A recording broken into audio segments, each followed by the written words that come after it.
신명기 27장입니다. 모세와 이스라엘 장로들이 백성에게 명령하여 이르되 내가 오늘 너희에게 명령하는 이 명령을 너희는 다 지킬지니라. 너희가 요단을 건너 내 하나님 여호와께서 내게 주시는 땅에 들어가는 날에 큰 돌들을 세우고 석회를 바르라.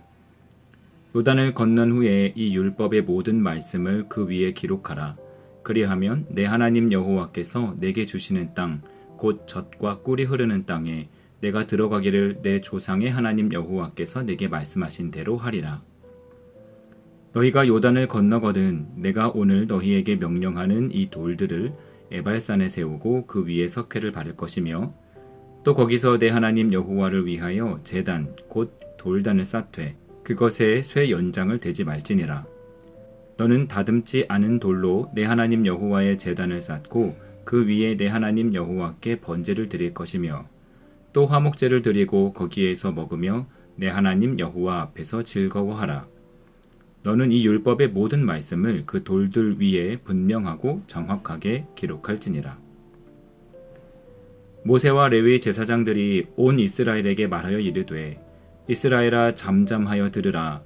오늘 내가 내 하나님 여호와의 백성이 되었으니 그런즉 내 하나님 여호와의 말씀을 청종하여 내가 오늘 내게 명령하는 그 명령과 규례를 행할지니라. 모세가 그날 백성에게 명령하여 이르되 너희가 요단을 건넌 후에 시므온과 레위와 유다와 이사갈과 요셉과 베냐민은 백성을 축복하기 위하여 그리심산에 서고 르우벤과 갓과 아셀과 스불론과 단과 납달리는 저주하기 위하여 에발산에 서고 레위 사람은 큰 소리로 이스라엘 모든 사람에게 말하여 이르기를 장색의 손으로 조각하였거나 부어 만든 우상은 여호와께 가증하니 그것을 만들어 은밀히 세우는 자는 저주를 받을 것이라 할 것이요 모든 백성은 응답하여 말하되 아멘 할지니라. 그의 부모를 경홀히 여기는 자는 저주를 받을 것이라 할 것이요 모든 백성은 아멘 할지니라. 그의 이웃의 경계표를 옮기는 자는 저주를 받을 것이라 할 것이요 모든 백성은 아멘 할지니라. 맹인에게 길을 잃게 하는 자는 저주를 받을 것이라 할 것이요 모든 백성은 아멘 할지니라. 객이나 고아나 과부의 송사를 억울하게 하는 자는 저주를 받을 것이라 할 것이요 모든 백성은 아멘 할지니라. 그의 아버지의 아내와 동침하는 자는 그의 아버지의 하체를 드러냈으니 저주를 받을 것이라 할 것이요 모든 백성은 아멘 할지니라. 짐승과 교합하는 모든 자는 저주를 받을 것이라 할 것이요 모든 백성은 아멘 할지니라. 그의 자매 곧 그의 아버지의 딸이나 어머니의 딸과 동침하는 자는 저주를 받을 것이라 할 것이요 모든 백성은 아멘 할지니라. 장모와 동침하는 자는 저주를 받을 것이라 할 것이요 모든 백성은 아멘 할지니라. 그의 이웃을 암살하는 자는 저주를 받을 것이라 할 것이요 모든 백성은 아멘 할지니라. 무죄한 자를 죽이려고 뇌물을 받은 자는 저주를 받을 것이라 할 것이요 모든 백성은 아멘 할지니라. 이 율법의 말씀을 실행하지 아니하는 자는 저주를 받을 것이라 할 것이요 모든 백성은 아멘 할지니라. 아멘.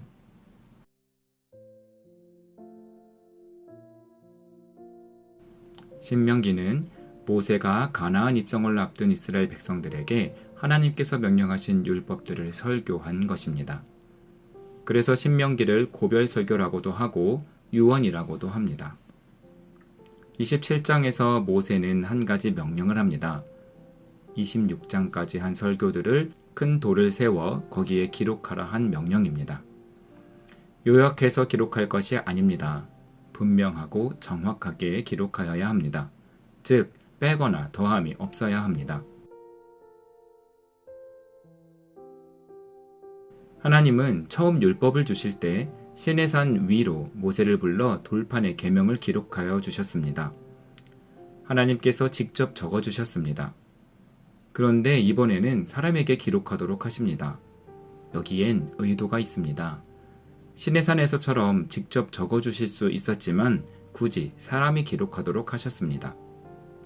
율법은 하나님께서 주시는 것이기에 처음엔 하나님께서 직접 적으셨지만 지켜야 하는 건 사람이기에 잘 기억할 수 있도록 장본인인 사람이 기록하도록 하신 것입니다. 사람들은 그것을 기록하면서 자신의 것으로 받아들일 수 있었을 것입니다.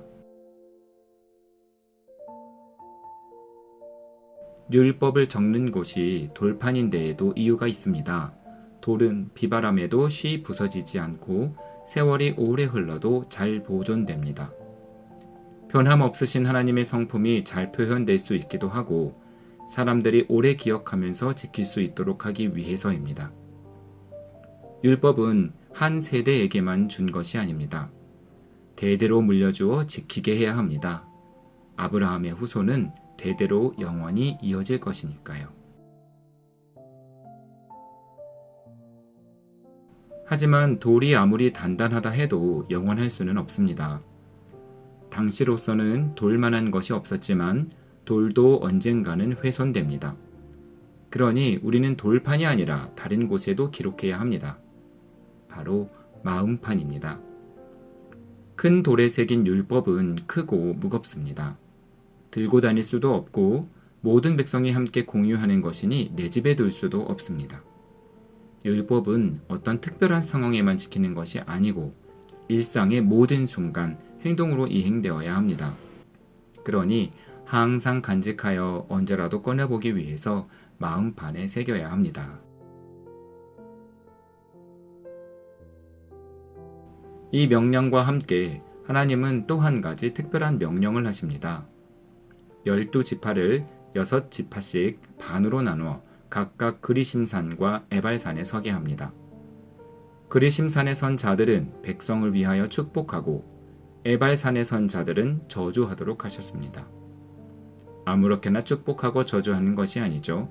15절에서 25절까지의 하나님의 율법을 낭독하고 백성들이 아멘으로 화답합니다.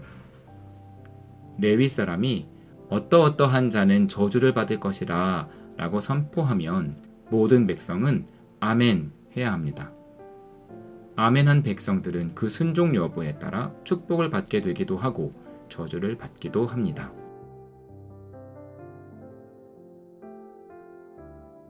율법의 내용들은 다음과 같습니다. 우상을 만들어 세우는 자, 부모를 경홀히 여기는 자, 맹인, 객, 고아, 과부 등에게 선대하지 않는 자, 간음하거나 짐승과 교합하는 자, 이웃을 암살하는 자, 뇌물 받는 자 등은 저주를 받게 됩니다. 이렇듯 하나님의 율법으로 인하여 사람은 축복을 받기도 하고 저주를 받기도 합니다.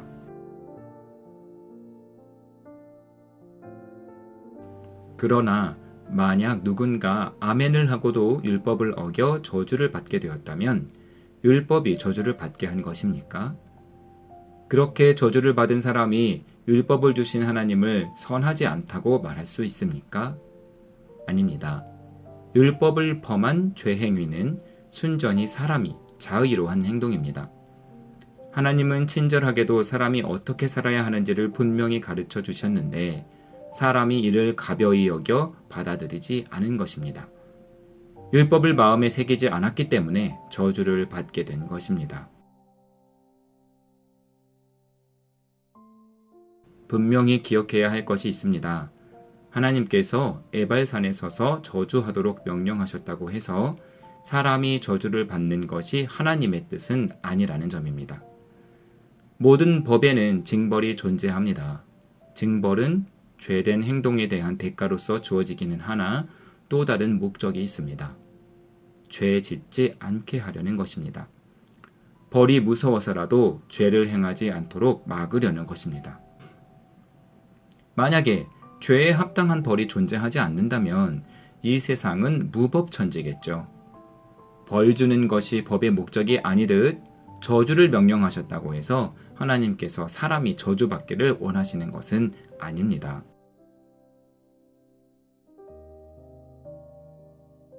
법의 내용을 보면 알 수 있습니다.